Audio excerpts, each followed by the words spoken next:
কালু, অনন্তপুর গ্রামের জমিদার কৃষ্ণকান্ত চাটুর্যকে চিঠি পাঠা, বল ভবানী আসছে ওর পাপের হিসেব নিতে।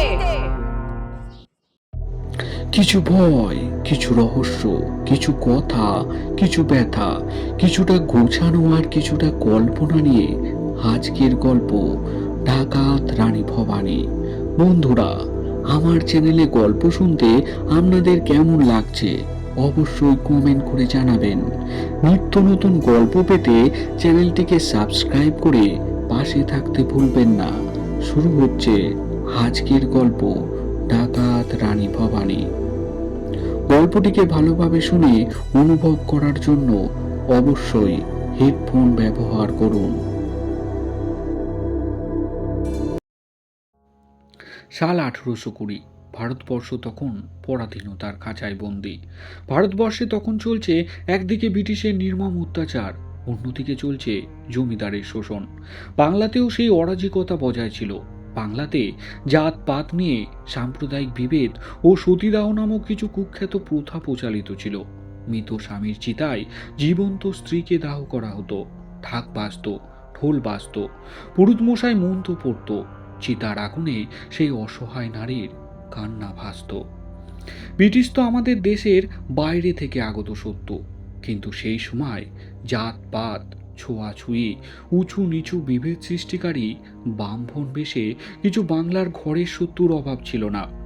বারবার পৃথিবীতে যখনই দুর্বল মানুষের উপর অত্যাচারের সীমা ছাড়িয়েছে, সেই অত্যাচারকে নির্মূল করার জন্য প্রলয় ঘটেছে। পৃথিবীর বুকে জন্মেছে কিছু অবতার, ইতিহাসের পাতায় লিখে গেছে তার নাম।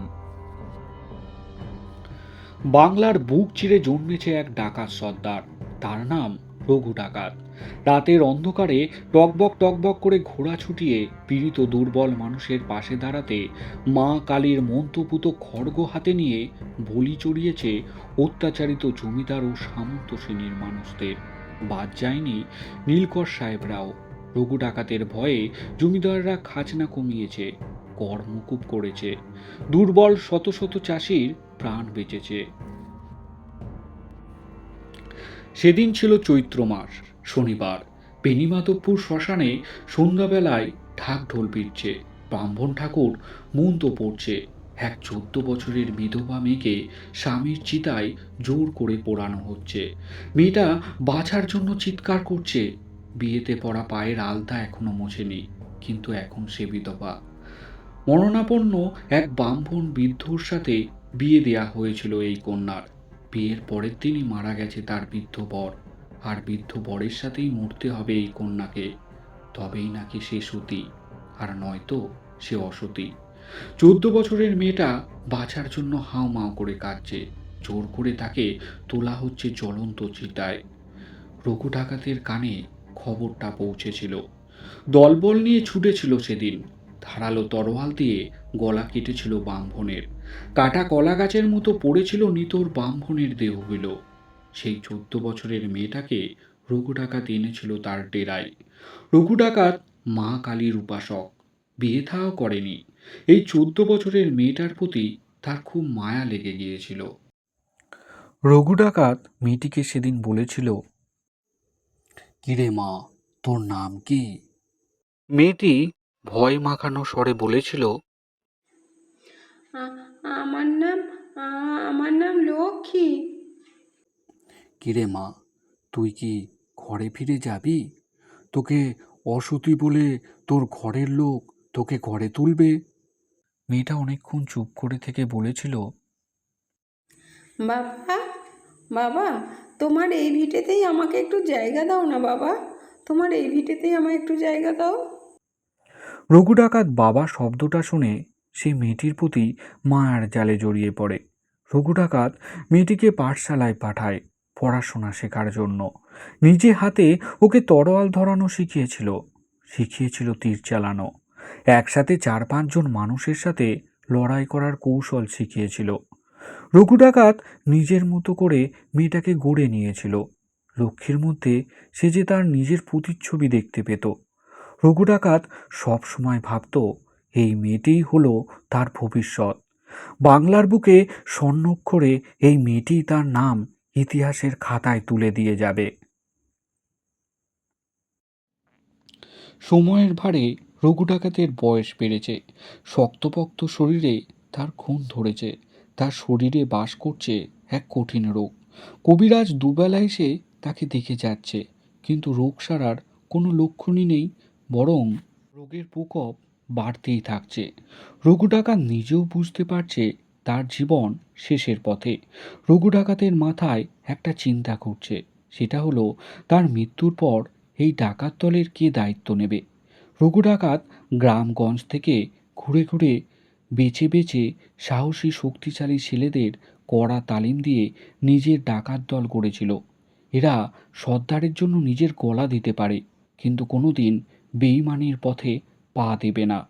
ডাকাত দলে অনেক সাহসী ছেলেই আছে, কিন্তু তাদের মধ্যে দলকে পরিচালনা করার মতো কোনো ছেলেই চোখে পড়ে না।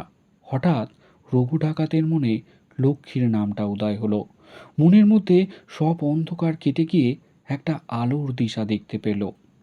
রঘু ডাকাত কালুকে বলল, কালু, কালু রে, একটু লক্ষ্মীকে ডেকে নিয়ে আয় তো। লক্ষ্মী এসেছে রঘু ডাকাতের সামনে। মশালের আলো দাউ দাউ করে জ্বলছে। কিছু জোনাকি পোকা পথ হারিয়ে এদিকে ওদিকে উড়ে বেড়াচ্ছে। রঘু ডাকাত লক্ষ্মীর চোখ পানে চেয়ে বলল, লক্ষ্মী, মা, তোকে একটা কথা বলার ছিল। আমি মনে হচ্ছে আর বেশি দিন বাঁচব না।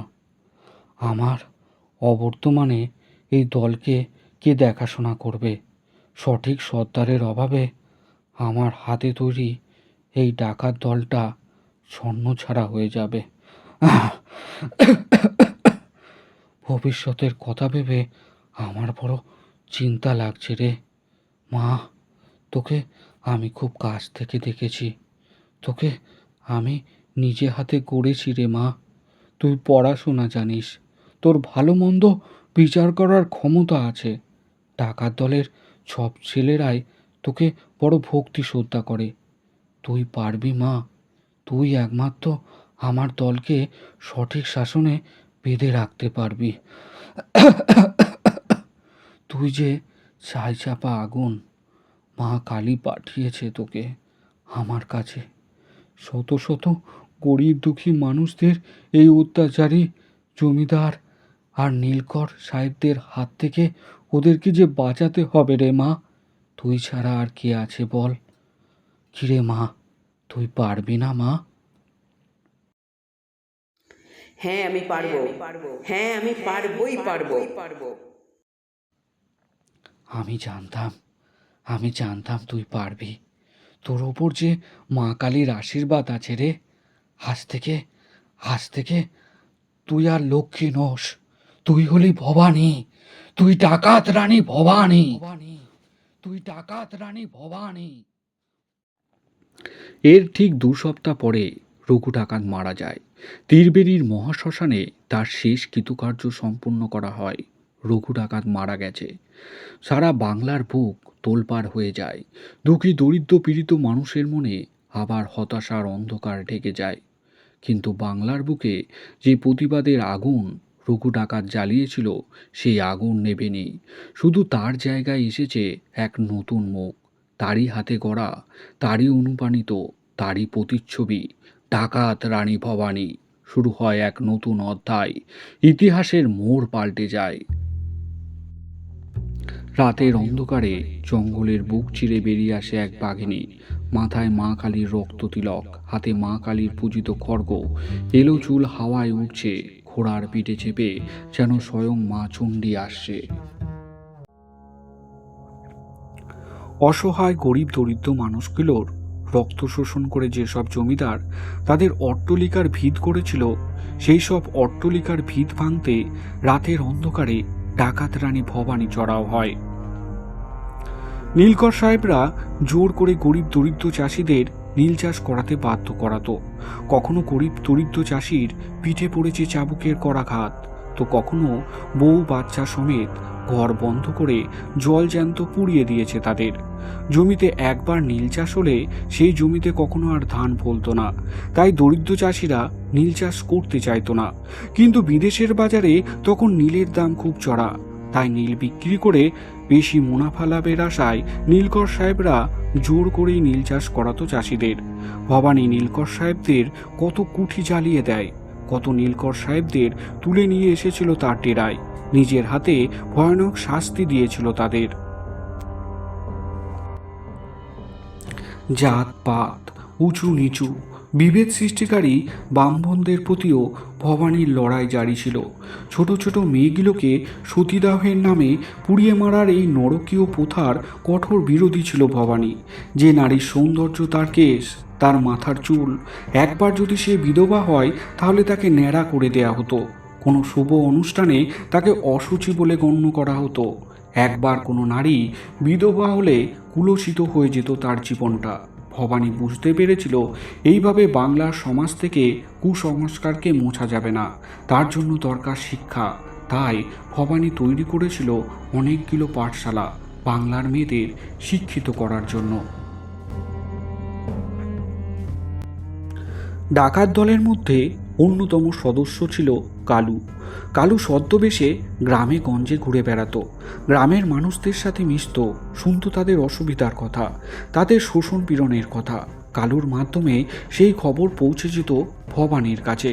সেদিন কালু অনন্তপুর গ্রামে গেছিল। হাঁপাতে হাঁপাতে ছুটে আসে ভবানীর কাছে। তারপর একটা দীর্ঘ নিঃশ্বাস নিয়ে বলতে শুরু করে, মা, বড় খারাপ খবর আছে মা।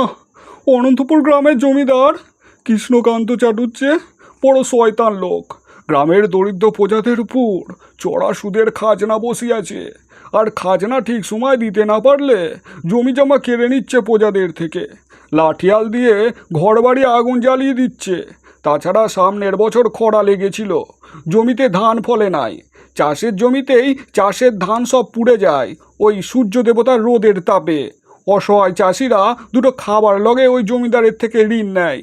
জমিদার ঋণের ফাঁদে ওই চাষির ভিটে মাটি সব গিলে খেয়ে নেয়। তাছাড়া গ্রামে কোনো সুন্দরী মেয়ে থাকলে লাঠিয়াল দিয়ে তুলে নিয়ে আসে তার বাগান বাড়িতে। তারপর সুন্দর ফুলের মতো মেয়েটার গায়ে চুনকালি মাখিয়ে বিক্রি করে দেয় ওই বাইজি পাড়ায়।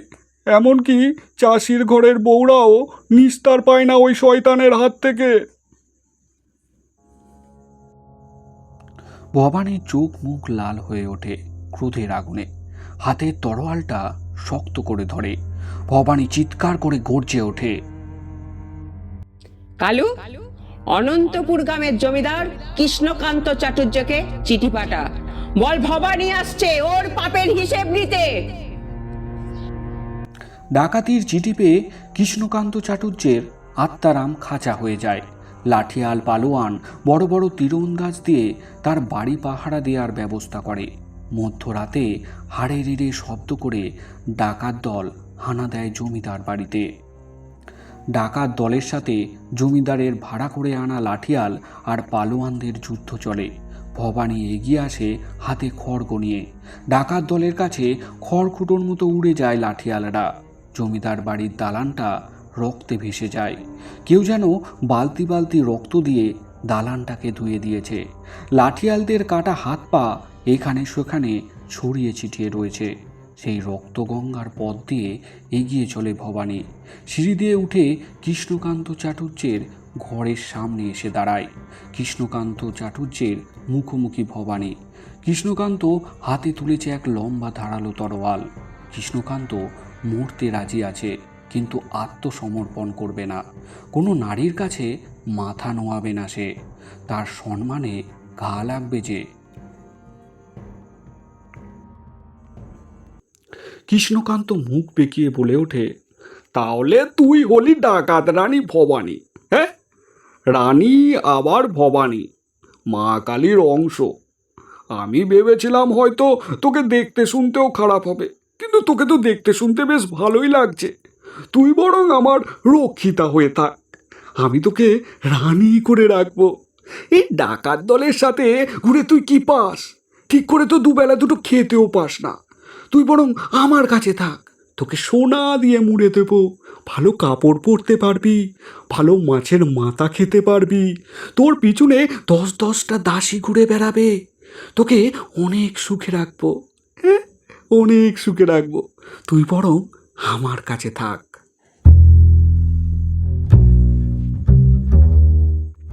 পাশ থেকে কালু গর্জে ওঠে, রানীমা, আমাকে হুকুম দেন, ধর থেকে ওই শয়তানের মাথাটা কেটে আপনার পায়েতে ফেলি। ভবানী বলে, না রে কালু, ওই শয়তান কৃষ্ণকান্ত নারী মানে জানি শুধু ভোগের পাত্র, নারীকে নরম দুর্বল ভাবে। ওর কাছে নারী মানে পুরুষ মানুষের পায়ের দাস। কিন্তু ও জানে না যে নারী বসুন্ধরা হয়ে সৃষ্টি করতে পারে, সেই নারী কালী রূপ ধরেও ধ্বংস করতে পারে। ওর মতো অসুরকে বধ করার জন্য আমার মতো দুর্গা সৃষ্টি। এ লড়াই হলো আমার লড়াই, এ লড়াই হলো সমস্ত নারী জাতির লড়াই।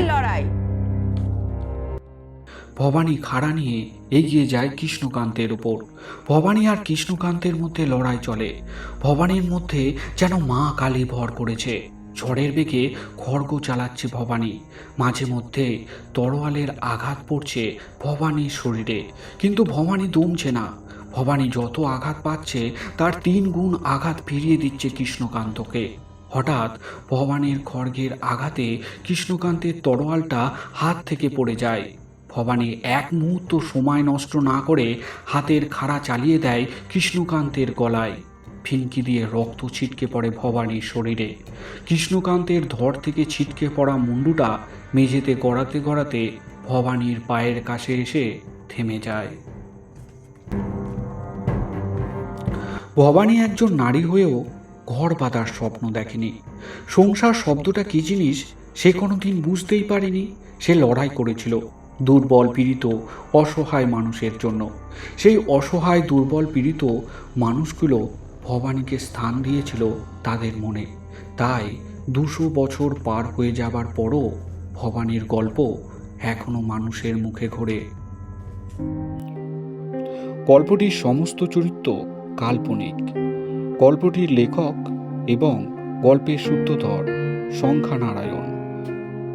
ডাকাত রানী ভবানীর বিশেষ চরিত্রে রয়েছেন রীতা ঘোষ।